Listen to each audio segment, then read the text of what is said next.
Olá, povo de Deus, sexta-feira, 27 de dezembro de 2024, São João, apóstolo e evangelista, terceiro dia na oitava de Natal.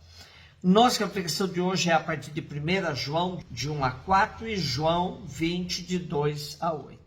Caríssimos, o que era desde o princípio, o que nós ouvimos, o que vimos com nossos olhos, o que contemplamos e as nossas mãos tocaram da palavra da vida, de fato, a vida manifestou-se a nós, a vimos e somos testemunhas, e a vós anunciamos a vida eterna, que estava junto do Pai e que se tornou visível para nós.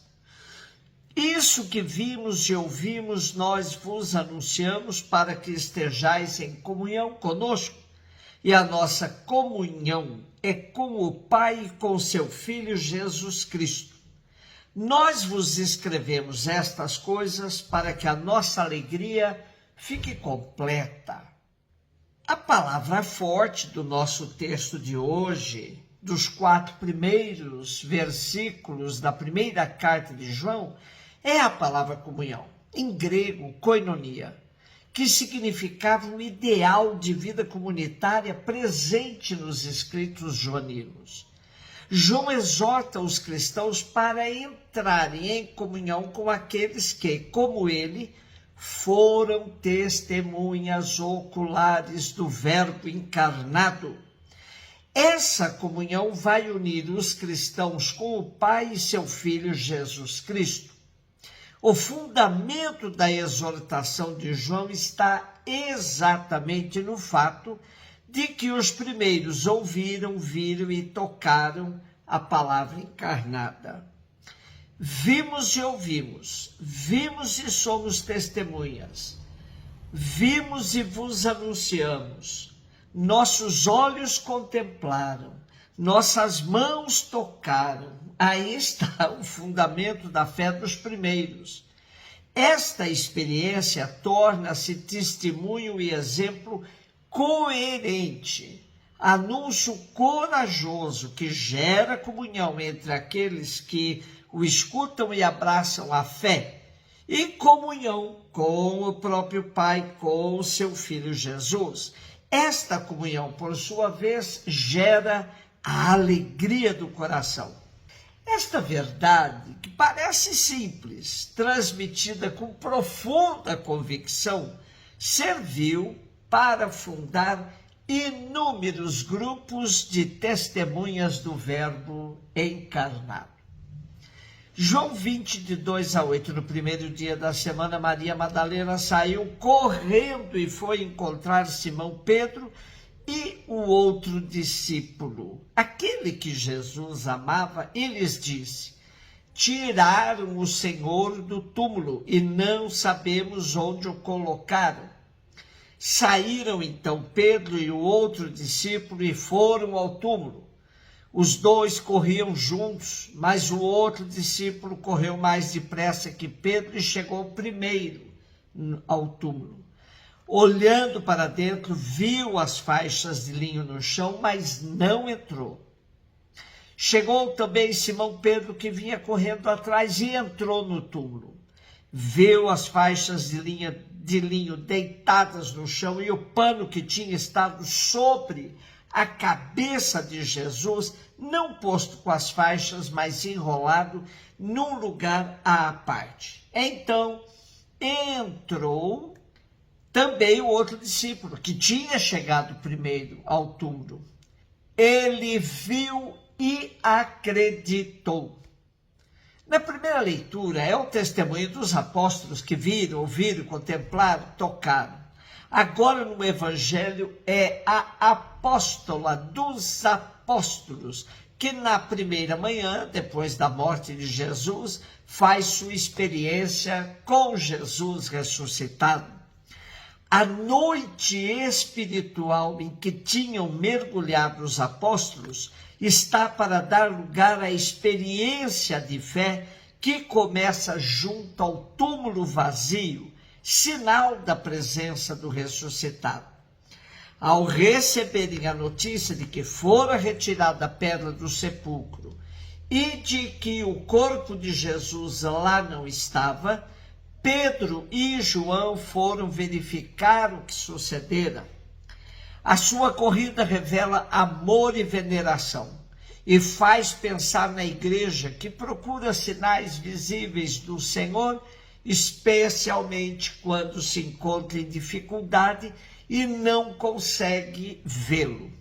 O discípulo amado chega primeiro do que Pedro ao sepulcro, mas é Pedro quem entra por primeiro.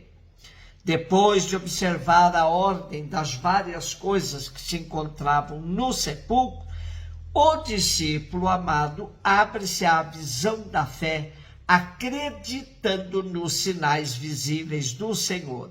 Viu e acreditou. Ainda não é a fé plena na ressurreição. Isso só acontecerá quando o seu espírito se abrir à inteligência das Escrituras. Quando vir a pessoa do Senhor e receber o dom do Espírito Santo, isto é, quando tiver percorrido todo o itinerário da fé. A tradição identifica o chamado discípulo amado com João Evangelista. Hoje, porém, há várias tentativas de aproximação de quem é verdadeiramente esse discípulo amado. Hoje, esse trecho do Evangelho foi escolhido para celebrarmos o dia de João Evangelista, que foi um grande personagem na igreja primitiva. Seu Evangelho quer nos levar a acreditar que Jesus é o Messias e Filho de Deus.